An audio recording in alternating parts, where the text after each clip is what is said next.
सास बहू की किचन प्लास्टिक हिंदी कहानी है। अच्छा लगे तो लाइक कमेंट शेयर चैनल को सब्सक्राइब। सुगंधा और उसकी सास कांता के बीच एक अजीब सी जंग रहती थी। ये जंग थी किचन में कौन ज्यादा अच्छा काम करेगा और घर के सदस्यों के दिल जीतेगा। और उनकी इस जंग में हमेशा कुर्बान होते थे उनके दोनों पति। कैसे? आइए देखते हैं इस किचन पॉलिटिक्स की कहानी में। एक दिन किचन में, माँ जी, आज मैं बना रही हूँ मेथी की सब्जी। इस खाने से घर वालों के पेट की सारी समस्या खत्म हो जाएगी। और मैं बना रही हूँ तड़के वाली छाछ, जिसे पीते ही गैस की समस्या कभी नहीं होगी। दोनों अपने अपने खाने को लेकर टेबल पर पहुंच जाती हैं। तभी सुगंधा के ससुर उसकी बनाई सब्जी की तारीफ कर देते हैं। अरे वाह, मेथी की सब्जी भी बनी है, बड़ी ही स्वादिष्ट है। वाह बहू वाह। अरे बहू, लेकिन इसमें इतनी सारी मेथी बर्बाद करने की क्या जरूरत थी? देखिए माँ जी, ये तो वो मेथी है जो आप रात में भिगोकर सुबह उसका पानी पीती है, और जो मेथी फेंक देती है उसी से मैंने ये सब्जी बनाई है। अरे वाह बहू, तुमने तो बड़ा ही समझदारी का काम किया। बस अब क्या था, कांता जी का तो मानो ये सुनकर खून ही सूख गया।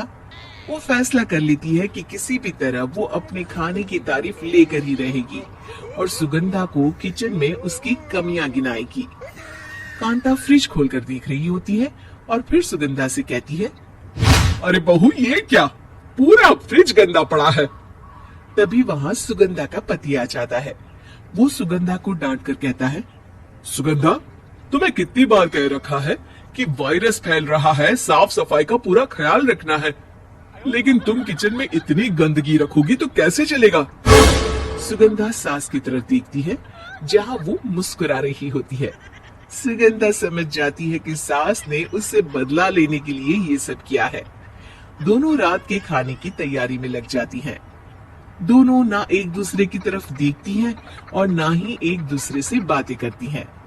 रात को खाने के टेबल पर एक एक कर दोनों कई तरह के अलग अलग व्यंजन टेबल पर लगा देती हैं और अपने अपने पति के पास जाकर खड़ी हो जाती हैं। अरे खाइए जी खाइए, मैंने बड़ी मेहनत से बनाया है। प्लेट में वो खाना डालती है।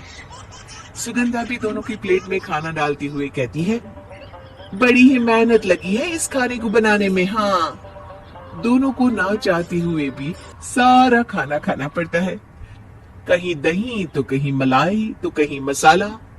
और इन सब के बाद दोनों बड़ी ही मुश्किल से अपने कमरे में सोने जाते हैं।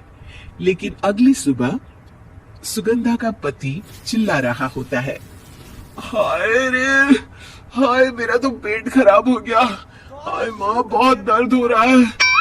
तो वहीं कांता के कमरे से भी कुछ ऐसी ही आवाज आने लगती है। हे भगवान, इस सास बहू की लड़ाई हमारी जान लेकर रहेगी। जाओ कोई डॉक्टर को बुला कर लाओ। डॉक्टर आते हैं। दोनों को देखकर कांता और सुगंधा से कहती हैं, देखिए, आप दोनों इन्हें खाने में हल्का ही दीजिएगा। हो सके तो रात का खाना जल्दी खाया करे और वॉक किया करे। इतना कहकर डॉक्टर वहां से चले जाते हैं।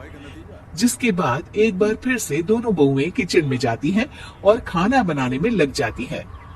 रात में खाने के टेबल पर दोनों एक बार फिर से खाना लगाने लगती है। पापा जी, मैंने ये पतली मूंग की दाल की खिचड़ी के साथ ये पापड़ और पुदीने की चटनी भी बनाई है। अरे बहू, अभी अभी बेचारे पेट की बीमारी से गुजरे हैं, इतना भारी खाना तो डॉक्टर ने भी मना किया है ना। देखिए, मैंने आप दोनों के लिए सूप बनाया है। और दोनों उन लोगों की प्लेट में खाना डालने लगती है। तभी दोनों एक साथ बोल पड़ते हैं, बस करो, हमें माफ करो, हमें नहीं खाना इस घर में, ना खिचड़ी और ना ही सूप। हम इंसान हैं, एक वक्त में एक ही खाना खा सकते हैं। बस करो, हमें माफ करो, हमें नहीं खाना इस घर में, ना खिचड़ी और ना ही सूप। हम इंसान हैं, एक वक्त में एक ही खाना खा सकते हैं। इतना कहकर वो दोनों वहां से चले जाते हैं। कहानी का अंत। आप लोग उम्मीद कर रहे होंगे कि अंत में सब ठीक हो जाएगा। नहीं जनाब, अगर सास बहू के बीच सब ठीक हो जाए तो आप ये सीरीज देखे ही क्यों? तो मजा लीजिए इस चैनल में सास बहू से जुड़ी कहानियों का, क्योंकि ये ऐसा रिश्ता है जिसकी मिठास उसकी खटास में हमेशा ज्यादा ही रहती है।